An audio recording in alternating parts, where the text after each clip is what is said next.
I'm Callie Lewis. You're watching Geek Brief TV. This is Brief 667.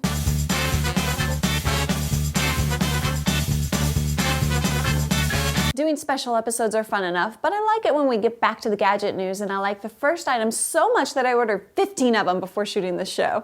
The guys at FastMac.com have something that no geek's house should be without. TruePower UCS power outlets with built-in USB ports. I have various AC to USB adapters scattered throughout the house, but I won't need those anymore except for when I travel. Each outlet has 2 standard AC plugs and 2 USB plugs.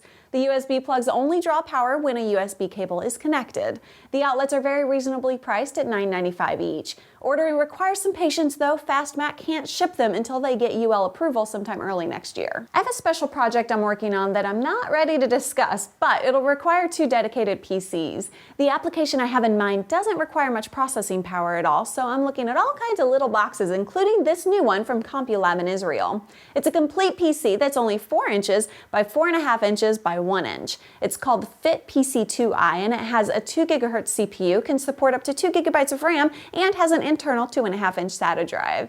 You can connect a monitor to it and get a resolution of up to 1920 by 1200. It has digital audio out, dual LAN and WLAN. It can run Windows 7, Windows Server, or Ubuntu Linux. CompyLab says it's the smallest dual gigabit Ethernet equipped PC you can buy. Depending on options, it sells for between $245 and $500. Unfortunately, it won't work for my project though. I need at least one PCI or PCIe slot. If you're ready to hang an HD TV on your wall, but not quite ready to knock holes in the drywall for cabling, you might want to take a look at the Rocketfish wireless HD adapter. It's a 2-part system that sends 1080p video from a source like a Blu-ray player, Xbox 360, or TiVo up to almost 33 feet. It supports a refresh rate of up to 120 Hz and 7.1 channel surround sound. Actually, since it still requires power, I think it's still probably a better option for getting HD video to a ceiling-mounted projector than to a display hanging on the wall. 1080p wireless transmission is still pretty pricey. The 2-part system sells for around $600, but it's good to know it's there if you need it. The FastMac USB wall outlet looks great for spreading USB power around a home, but what if you're on the go and you have to charge your iPhone while still working on a notebook with only 2 USB ports? For $15, USBfever.com has a 3-port USB hub that lives in the space on the cable between an iPhone iPod dock connector and the USB plug. It's compatible with most iPods and all 3 generations of the iPhone, and it comes in black or white. There's an important note at the bottom of the spec list. You can't use the hub during syncing, only during charging. One more, and it looks like it's shaping up to be a bit of a technology soap opera. Remember Mike Arrington over at TechCrunch had a vision for an internet content consumption device he wanted to call the CrunchPad. He was working with a company called Fusion Garage to make it happen. And there was supposed to be an event back in July, but it never happened and we never learned why. Recently, Fusion Garage informed Arrington that he's no longer part of the project.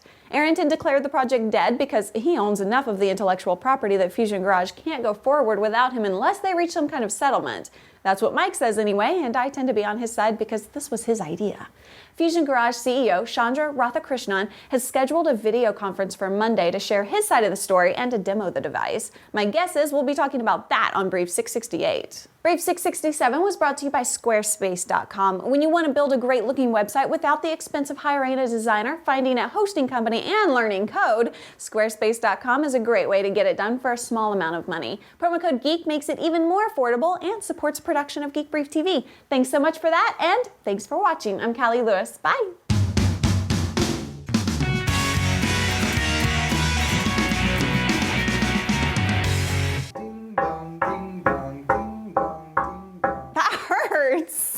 Christmas isn't supposed to hurt.